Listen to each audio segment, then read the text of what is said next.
share that information. I want to bring in well-known storm chaser Jeff Piotrowski now, who I believe is down in Adams County on the Highway 6 area. Jeff, are you in the Hastings area, or where exactly are you? Well, I'm just in between Crackton and Hastings. I just left Hastings a little bit ago, traveling eastbound on Highway 6. There's a lot of wind damage east of Hastings. Big trees have been uprooted on the westbound lanes for about 30 miles, all the way from Crackton all the way to Hastings. There's a lot of trees, tree limbs, tree debris, and also big trees uprooted. So if you're traveling on Highway 6, east or westbound, especially westbound, you're going to run into the trees. I've notified 911 and sent in a storm report, so the road crews are supposed to be coming to clear those trees. But these are 50-foot trees that are on top of the road now, westbound on Highway 6. The winds continue to gust about 70 over here by Crafton and Fairmont. They're 81 and 6 now, and this Borrego line continues to rapidly push off to the east.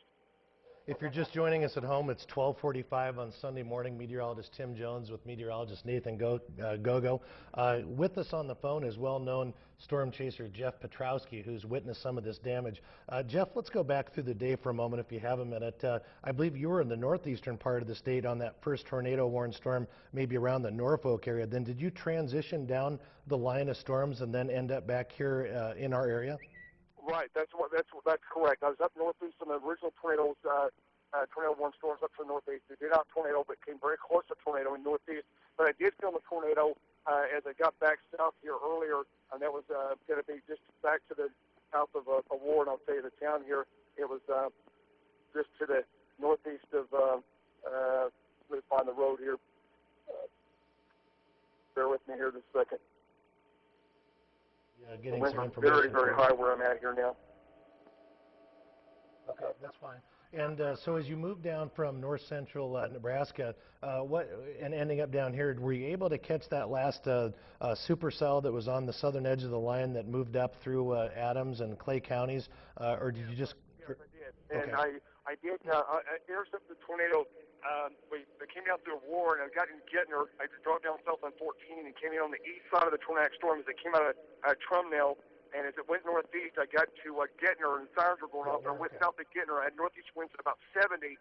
So I knew the circulation. I could see it back, the big wall fell, the big funnel, back south of Gettner, and approximately about 3 southwest of Gettner. I filmed a truncated cone tornado that was on the ground probably about 3 to 5 minutes earlier. That was southwest of Gettner. Don't know the damage, but it lifted before it got into Gettner. But there was a tornado on the ground southwest of Gettner earlier this evening, and I did film it. Okay, so that would be right in the Hall and Hamilton County line, right in there. Of course, Ben McMillan and I were also in there and witnessed that same tornado through there. Luckily, that was, I believe, a couple miles just outside of Giltner. So driving through that town, we didn't witness any damage either. Now, let's go back, fast forward after that storm weekend, and we let that go. And then you took a position around Hastings. Did you come back to west of the Highway 281 corridor to experience those strong and damaging winds? Yeah, there's damaging winds as we got into Hastings. From Hastings, south and east, where the real high winds occurred, and I did notice some trees down just literally on the east side of Hastings. Some big trees. As you take Highway 6 on the east side of the city, there's some trees down in the city limits of Hastings on the east side of the city. But they got a little bit larger. You got east, they're about 4 to 6 miles east of Hastings on Highway 6. And what's it, Jeff? And I understand there is wind damage south of Hastings as well. Okay. I've heard of reports of damage down there south of Hastings as well. Wind damage. And that would be consistent with what our velocities were showing us on radar. What would you estimate the size of the trees, the diameter of those trees to be that you saw that were damaged? The ones that are in the city there on the east side were probably, 1-foot trees.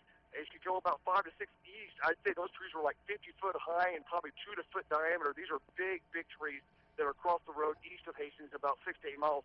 To the east of the power plant, and I think it's ethanol plants back east there. It's to the east of that location is where I have big trees down across the westbound lanes. Those are probably 50 to 70 foot trees. Those are big trees, and they're laying south from the winds out of the north as the circulation passed. That damage and winds were out of the northwest, and that's the trees are laying to the south.